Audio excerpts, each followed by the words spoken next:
Hello everyone, today I'm making a short video to share the current state of my modular synthesizer system, and some reflection from the past 6 months of tinkering and exploration, and a few entry-level tips for beginners. First, let me walk through my current setup based on the order I got this model. My first module was the XDR from In The Storm. Why I got this quite an unusual and arguably unreasonable ring module as my first module. Why I got this module as a prize during a workshop hosted by Rising the Storm last year in Modular Commune. Lucky me, and it became the module that pulled me into the modular world. And thank you, George. And at the time, I didn't even have a case or a power supply, so it ended up sitting unused for over a month while I rented out. And eventually, I gave in and officially entered the modular rabbit hole. I bought a simple second-hand 3D printed case and a power distribution board from Modular Kit. Alongside those basics, I also picked up the Behringer Brains and WASP filters. Then came the 172 effect module and the mini audio mini mixer. Later, I added the SK1 sequencer and the Behringer dual envelope 140, swapped out the mixer for MIDI audio's Encore delay, and even DIY'd a SIGMA, Europi, and a mini mixer. Eventually, I had a custom 64 HP 6U wooden case made by Modular Kit. And that was the timeline. Now let's dive into the design approach behind the system and some hands-on impressions of each module. Well, the original concept for my setup was to build a monosynth, which is one of the easiest ways to get started with modular. Following the classic signal chain of VCO, VCA, VCF, with envelopes and LFOs for modulation and a few effects for sound design, you get a solid and very playable system. That said, there are some limitations to this approach, which I will touch on later. For now, I will walk through the modules one by one based on this layout, sharing the basics, pros, and cons. First, my choice for VCO is the Behringer Brains, a clone of Mutable Instruments plates. It includes 26 sound engines and covering classic, synth, tones, percussion, and more.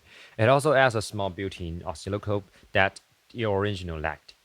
And as my only dedicated VCO for now, Brains is insanely fun and flexible. The variety of engines gives you very different sounds, and the module parameter can be modulated via CV, allowing the one VCO to sound like many. The biggest downside is its size is 16 HP, whereas the original place is only 12 HP and some other clones go down to 6. I guess the extra size is to make room for the oscilloscope screen.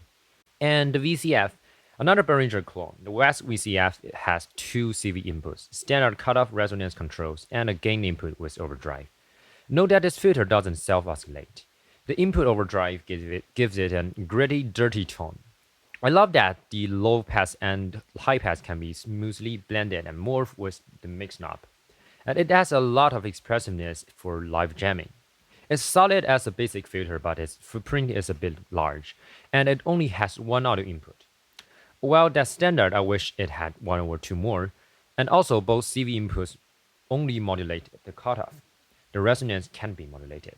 And then going to the modulation, as labeled, the Behringer 140 has 2 envelopes, each with 2 positive and 1 inverted output, and 1 LFO with a selectable range and waveform. It's straightforward and functional. The large panel and sliders make shaping ADSR super intuitive. For someone with limited case space like me, so it does take up a lot of room.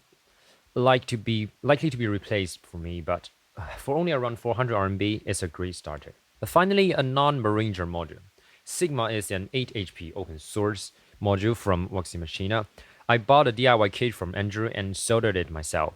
It is a function generator that can produce complex envelope or LFO-like modulations. I've only used it for 2 weeks, but I fell in love with its controllability and fun factor. I will just share a basic patch for now to show how it sounds, and I will upload a full video to discuss its function soon. My first effect module is the Behringer 172. It offers flanger and phaser with an onboard triangle wave LFO modulating both by default, no patching needed. It also includes a gate delay, which I don't often use but can do a cool trick like delaying envelope triggers. And the mini audio encore delay. This one's made by Mini Audio, as my only dedicated space effect is very tweakable. Worth noting that it's based on a PT2399 digital delay chip and for only 349 RMB. It's incredibly cost effective. And right in the Storm XDR, my gateway module, a ring modulator. I don't use it much, but the sound is really fun and powerful. Small module, big energy. I will probably do a full video on it later because it warrants more detailed discussion. And for the utility part, the first one is the 3+4 multiple and mixer from SYNSO. It's a passive module for signal duplication and mixing, and signal duplication is super useful. The free modular mixer. This one comes from an open source free modular project. I bought a DIY kit and assembled it myself. It's easy to build if you are comfortable with basic through-hole soldering. With 5 channels in 8 HP, it works great as a main mixer and is more than enough for my needs. One feature I love, the mute switch let me quickly mute tracks. Really handy during live jams. And the Europi. I put it here because it's just too powerful. It can do anything you require while only takes 8 HP. Without a dedicated clock module, I've been using it mainly with a firmware inspired by Pump's workout for clock and basic modulation. Once I finish my clock module, Europi will be freed up for other duties. With different firmware, it can act as modulator, oscilloscope, VCO, and more. It's my solution to tight budgets and limited case space. One module that can do almost everything. Finally, some fun little 0 HP non-rack mounted passive modules from SD Instruments, a low-pass gate, and a passive attenuator. They have 6 total design, and I'll probably collect them all, especially useful functions like attenuators where you may want multiples. And they don't take up space inside the case. Lastly, a quick word about my sequencer. It's the Encore SQ1. It can function either as a single 16-step sequencer or as a dual 8-step sequencer, with 2 sets of CV and gate outputs. I chose this sequencer because I wanted to avoid the same editing logic found in DAWs. Using knobs for sequencing gives me a more immediate and hands-on control, allowing me to focus more on sound design and patching rather than getting lost in the process of sequencing. Now I'll share some shortcomings and my future upgrade plans. Note that these shortcomings are based on my personal needs and setup. Modular is a highly customizable instrument, and different goals means different ideal setups. First, my case size is limited to 64 HP, 6U for the foreseeable future, but I want to build a system capable for a full standalone performance. So space becomes a big deal. Some modules take up too much room compared to smaller alternatives. For example, there are 8 HP ADSR modules that can do what my 16 HP one does. So my first upgrade plan is to replace larger modules with compact ones that serve the same function. Next, as that my mono synth concept is complete, I want my case to become a self-contained performance system. That means adding a second VCO and at least 2 drum modules, plus a better sequencer. I've just bought a second-hand pickle drum and haven't tested it. Finally, due to the size constraint, I can't add much more high-quality effect modules inside the case. But still, I can route the output through my SP404, which can help cover that need. Well, at the end of the video, some advice for entry from a noob. First one, set a clear goal. Whether your system is designing for sound design, live performance, or building a DIY mono synth, knowing your desired style, needs, and budget earlier will prevent headaches later.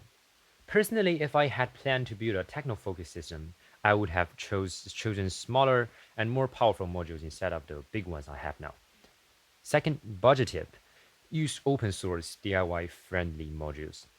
This can save you tons of money. My 3 DIY modules together cost the same as one store-bought one, and building them is a fun process too. If you have basic soldering skills, give it a try. And finally, embrace the never-ending journey. Modular is a constant tweaking and discovery. Don't expect to finish your setup. As you learn more and go deeper, your ideas will evolve. Be ready to keep experimenting. That's it for today's video. I will post an update next month on my upgrade process. If any specific modules from this video caught your eye, drop a comment and I can make a follow-up video to go in depth. I'll also share some fun patching tricks in future episodes.